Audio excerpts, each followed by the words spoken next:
Bom, eu vou fazer aqui a análise do poema A Ideia de Augusto dos Anjos. A primeira coisa que eu vou fazer é ler o poema A Ideia. De onde ela vem, de que matéria bruta? Vem essa luz que sobre nebulosas cai de incógnitas criptas misteriosas, como as estalactites de uma gruta. Vem da psicogenética e alta luta do feixe de moléculas nervosas, que em desintegrações maravilhosas delibera e depois quer e executa.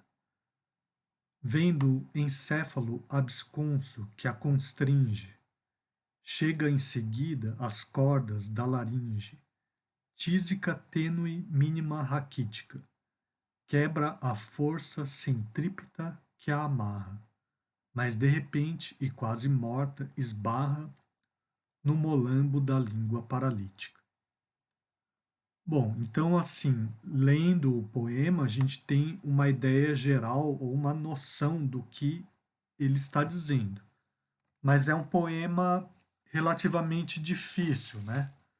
E essa dificuldade está muito relacionada com o vocabulário. Então, a primeira coisa que a gente deve fazer é fazer um levantamento do vocabulário, das palavras desconhecidas, né? Então, eu busquei essas palavras aqui, vocês podem buscar outras, né?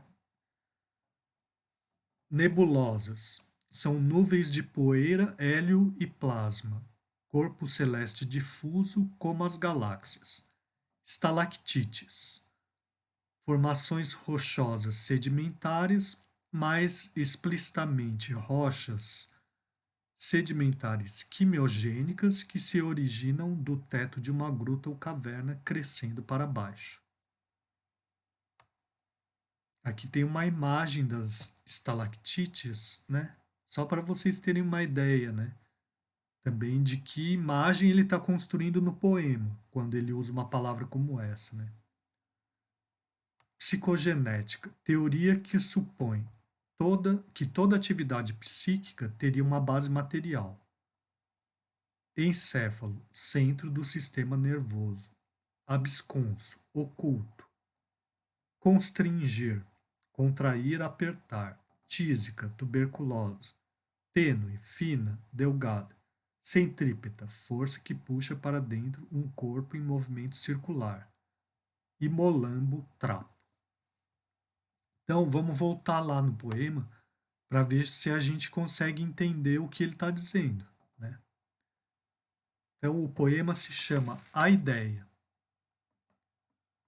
De onde ela vem, de que matéria bruta vem essa luz que sobre nebulosas cai de incógnitas criptas misteriosas como as estalactites de uma gruta. Então, esse ela aqui é o quê? É a ideia, né? Então, de onde vem a ideia?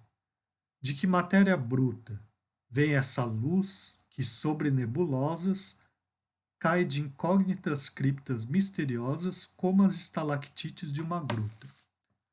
Então aqui dá para perceber que ele vai criando imagens para tentar explicar.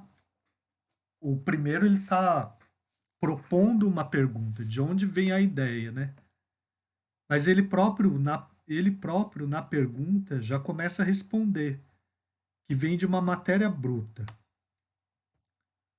E a ideia é uma luz que sobre nebulosas, que tem a ver com questões astronômicas, como a gente viu ali, né? Cai de incógnitas criptas misteriosas, ou seja, de cavernas desconhecidas, né? Como as estalactites de uma gruta, que são aquelas formações lá que a gente viu, aquelas formações rochosas que são como pinos que caem assim do teto da caverna, né? Então ele cria já imagens para dizer como que a ideia surge, né? Então, vem da psicogenética e alta luta, do feixe de moléculas nervosas. Então, como a gente viu, psicogenética é uma teoria, né, que vai propor que toda atividade psíquica teria uma base material, né? Então, a ideia, ela teria uma base material. E essa base material é algo conflituoso, uma luta do feixe de moléculas nervosas, que em desintegrações maravilhosas, olha assim, aqui a antítese, né? Porque desintegrações são coisas que estão apodrecendo, mas são maravilhosas, né?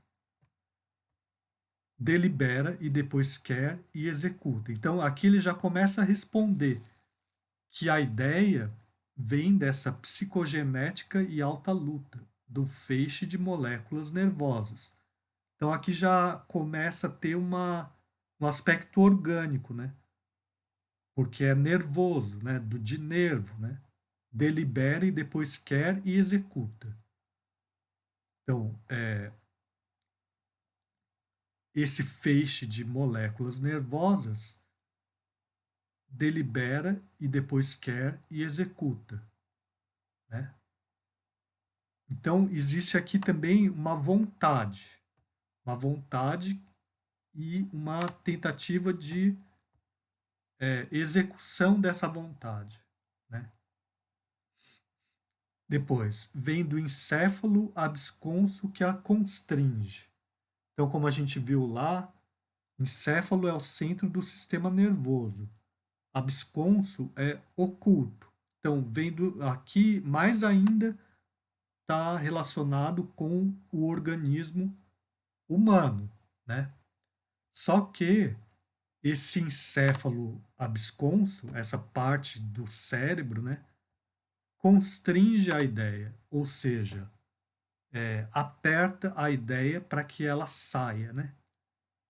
Chega em seguida às cordas da laringe, que é onde tem as cordas vocais. Ou seja, a ideia ela está seguindo um caminho de expressão, né? De fala, né? Só que aqui, quando ela chega às cordas da laringe, a ideia já está tísica, tênue, mínima, raquítica. Então ela vai se enfraquecendo. Ela tá no começo, ela está relacionada com algo grandioso, né? Que é algo astronômico. Depois com um algo geográfico, né? Depois com o orgânico, o organismo e o organismo humano, né? O organismo humano na cabeça do homem, do ser humano. Só que nesse caminho da cabeça até as cordas vocais, né, em que o encéfalo aperta a ideia para que ela saia, ela já chega tísica, ou seja, tuberculosa, né, tênue, ou seja, delgada, né, fina, mínima raquítica, né? Quebra a força centrípeta que a amarra. Então, como a gente viu, força centrípeta é quando você gira um corpo, né? E vamos supor amarrado numa corda, ele tende a escapar para fora. Só que a corda puxa ele para dentro para que faz uma força contrária. Então, essa força centrípeta amarra a ideia, ou seja, impede que ela saia. Mas de repente, e quase morta, esbarra no molambo da língua paralítica. Ou seja, a ideia ela já está fraca, né? Ela é amarrada pela força centrípeta. E daí ela esbarra, né, no trapo, né, da língua paralítica. A língua, além de ser um trapo, ela é paralítica, né?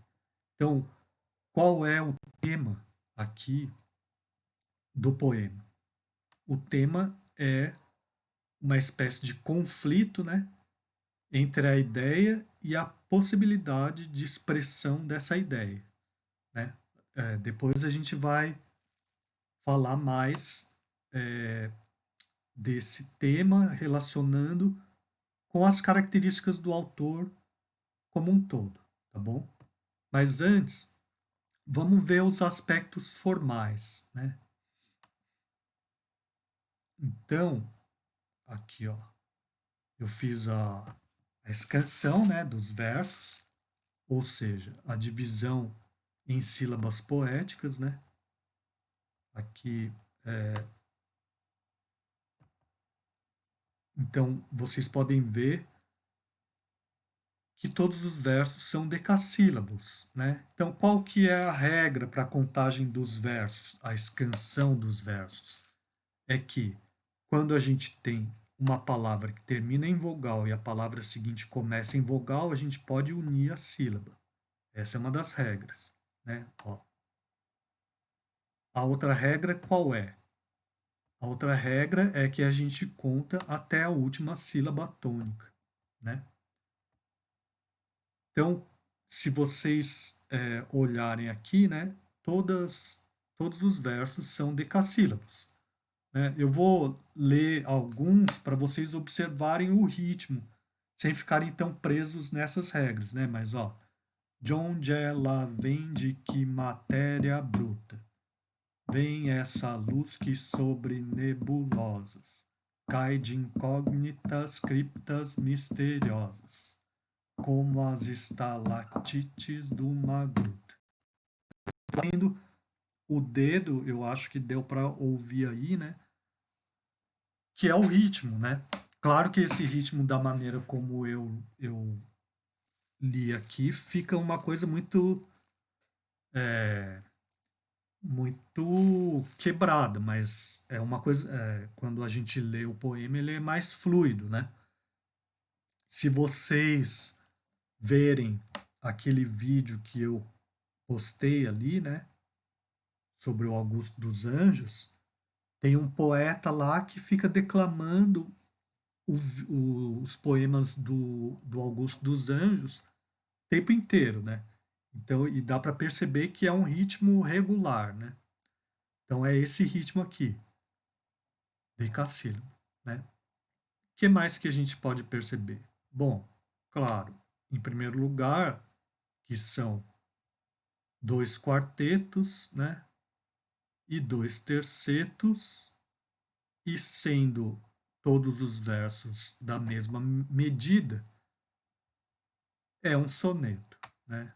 É uma forma bastante rebuscada, né? É considerada a, na poesia lírica a forma mais rebuscada, ou seja, também uma forma mais erudita, né? Ou seja, o autor tem uma preocupação formal muito grande, né? O que de certa maneira tem a ver com o parnasianismo, né? Mas ele já está no início ele está no pré-modernismo, né? Então ele está no início do século XX, certo? Bom, que mais? O esquema de rimas, né? Então, uta A, osas B, né? Então, A, B, B, A. Uta A, osas B, A, B, B, A, né? Inge C, Inge C, Ítica D, Arra E, né? Aqui, ó, tem que perceber o seguinte, que é uma proparoxítona. Então, essas duas sílabas aqui a gente não conta, né? Bom, Inge C, Ítica D, Arra E, Ítica D, certo? Então, o esquema de rimas é esse aí, ó, ABBA, ABBA, CCD, EED. Tá. O que mais que a gente pode perceber do ponto de vista formal? Bom, a gente pode perceber os aspectos sonoros, como por exemplo, quer dizer, tudo do ponto de vista formal é sonoro, né?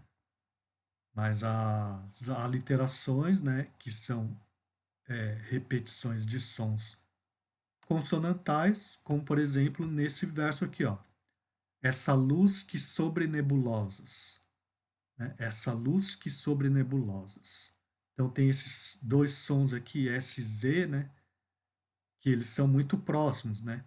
Quem estuda fonética sabe que a única diferença entre o S e o Z é que o S é surdo e o Z é sonoro, certo? Bom, tem também aliterações e assonâncias, como nesse trecho aqui, ó. Cai de incógnitas criptas misteriosas. Então, esse som de K, né? E G, né? Ou Q e G, né? Ou C, ou K e G, né? Cai de incógnitas criptas misteriosas, que também a diferença entre esses dois sons é que um é surdo e o outro é sonoro, certo? E depois a repetição desses sons vocálicos, que é a assonância.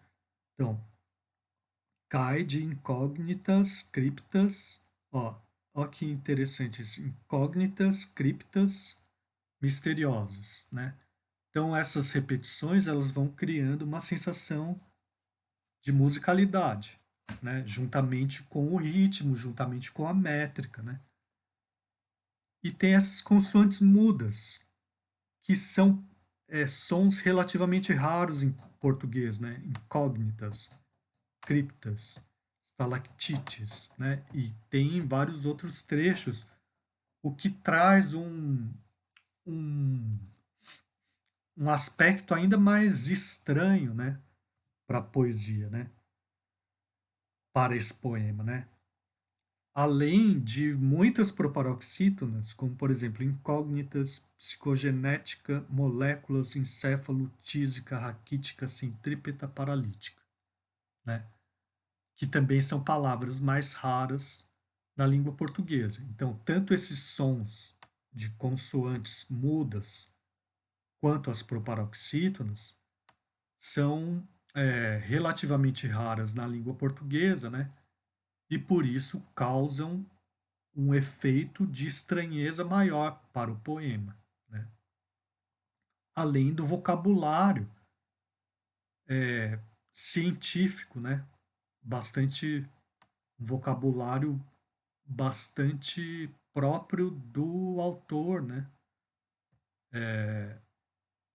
Que também tem um fundamento científico ou filosófico científico, como a gente vai ver no resto da interpretação, né? Então, voltando ali à questão é, do sentido, né? Eu me baseei aqui na, principalmente no prefácio que o José Paulo Paes faz de uma coletânea de poemas do Augusto dos Anjos, né? Que é o prefácio que eu postei lá para vocês também.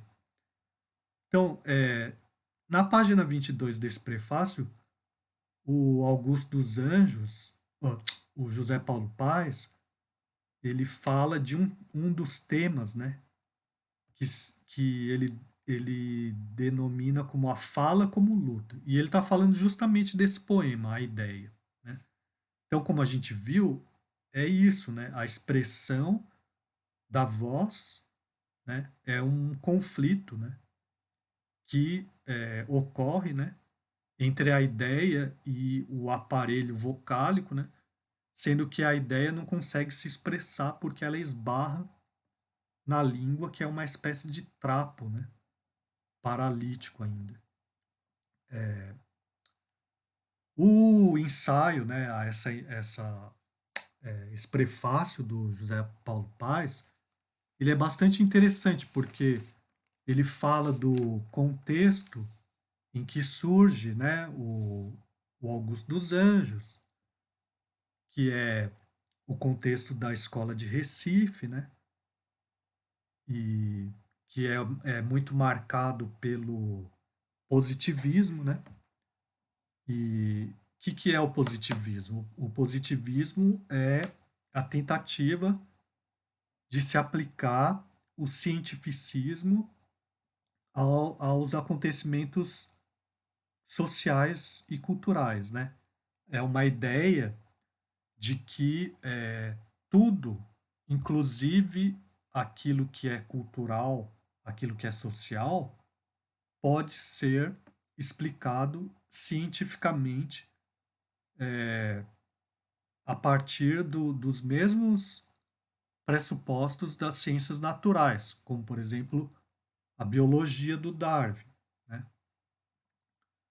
E então o Augusto dos Anjos ele está marcado por essa corrente positivista que que ocorreu na escola de Recife, né, de direito do Recife, né,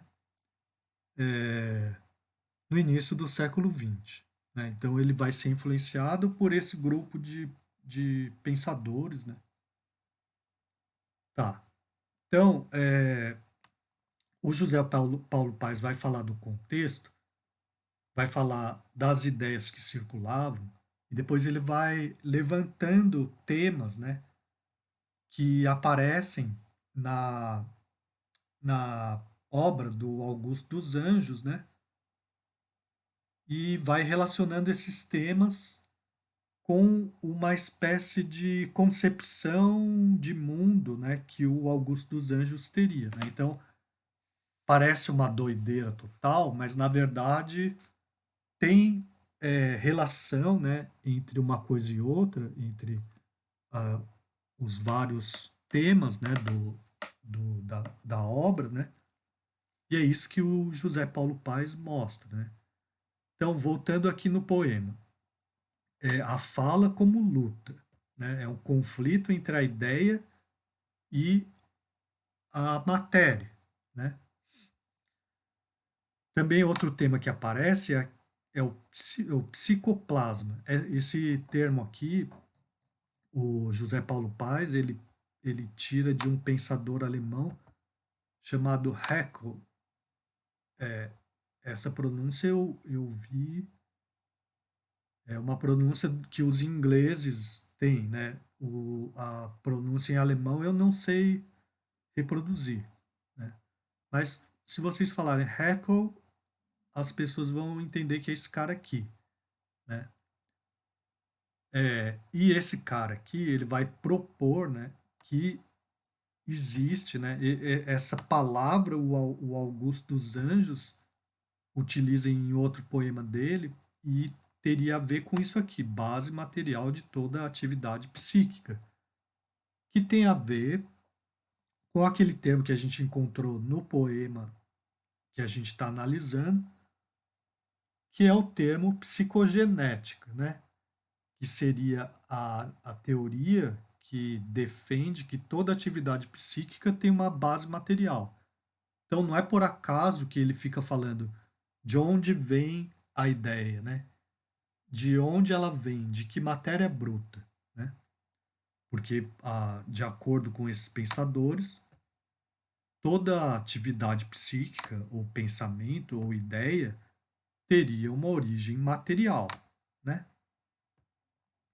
Bom, outra coisa que o José Paulo Paes diz é que com esse poema e outros que tratam do mesmo tema, o Augusto dos Anjos, de certa maneira, ele está antecipando a modernidade. Ele vai citar lá, ó, esse exemplo aqui não é dele, né? É um exemplo que eu me lembrei enquanto estava lendo, que é do Drummond, do Carlos Drummond de Andrade. Tem um poema dele que fala: lutar com palavras é a luta mais vã, né? No entanto, lutamos, mal chega amanhã. Né? Então, qual é o tema? é a dificuldade de expressão. E essa dificuldade de expressão é vista como um conflito, uma luta, né? Bom, outros temas que a gente pode identificar, né, no Augusto dos Anjos nesse poema é a doença, né? Então, não por acaso aparecem esses termos aqui: tísica, paralítica, raquítica. A putrefação, então, não por acaso aparecem esses termos aqui: desintegrações, molambo, né? A relação entre o microscópico e o macroscópico. Então, não por acaso, na primeira estrofe ele fala de nebulosas, né, que como a gente viu está relacionado com corpos, corpos celestes, né? E depois ele fala de moléculas nervosas. Então é o microscópico. É o macroscópico, né, o cosmos, e o microscópico, que é o molecular ali, né? Também tem uma relação entre a ideia e a matéria, e essa relação que aparece aqui, né? Que a ideia teria uma origem material, mas ao mesmo tempo a ideia ela tem um conflito com a matéria, né? E nesse poema a matéria prevalece, tanto é que a ideia quer se expressar, mas encontra um obstáculo material, né? Vai se enfraquecendo e no final das contas a ideia não se expressa, né? O José Paulo Paes, o ensaio dele como um todo, vai propor que a concepção de mundo que está por trás da obra do Augusto dos Anjos é uma espécie de combinação entre o materialismo otimista do Haeckel com um idealismo pessimista do Schopenhauer, né? Então ele vai explicar mais ou menos a filosofia pessimista do Schopenhauer, né? Que a gente pode simplificar dizendo que assim o ser humano ele está condenado à infelicidade. Por quê? Porque ele é movido pela vontade. E o que é a vontade? A vontade sempre implica numa falta, numa necessidade. E essa necessidade, sempre que ela quando ela se cumpre, né? Quando a vontade se realiza, surge um outro desejo ou uma outra vontade. Então, por isso, o ser humano ele nunca vai estar satisfeito, simplificando, né? Isso daí tem a ver com o budismo. Por quê? Porque no budismo se diz que todo sofrimento vem do desejo de não sofrer, né? Então, esse é um idealismo pessimista. Mas é claro que, tanto para o budismo quanto para o Schopenhauer, existe uma possibilidade de transcendência, né? Seja renunciando ao desejo ou à vontade, seja através da arte, que é uma espécie de saída pela intuição e não pela razão, porque o sofrimento, de acordo com o Schopenhauer, estaria muito relacionado com a razão, né? E assim, que é a ideia do o José Paulo Paes ele explica melhor, mas assim, quanto mais evoluído o ser, mais ele está condenado ao sofrimento, porque ele tem consciência da sua condição, né, de não ser, não se satisfazer, ou tem a consciência da sua condição de ser incompleto, vamos dizer assim, né? Então, a ideia que estaria por trás, né, de toda a obra do Augusto dos Anjos seria esse evolucionismo às avessas, né?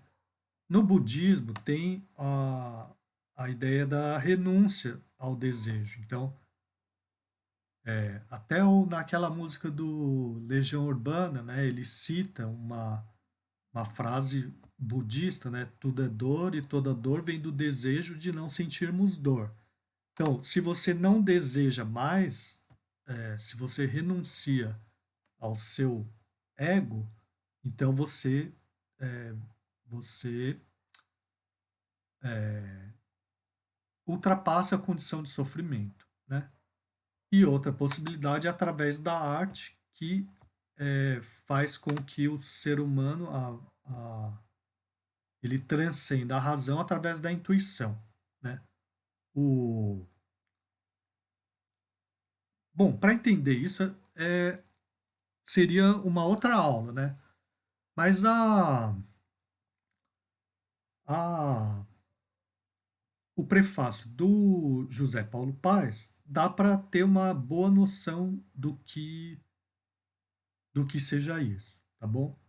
Então, a proposta de trabalho, né,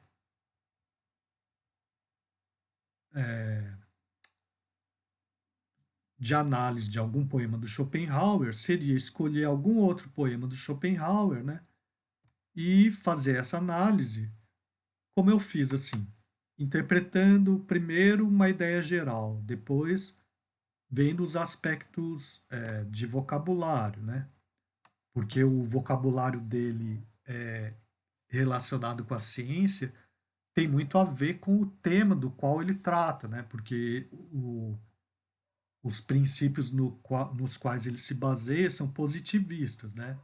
Como eu falei, eles pressupõem que o cientificismo pode ser aplicado aos aspectos culturais e sociais, né?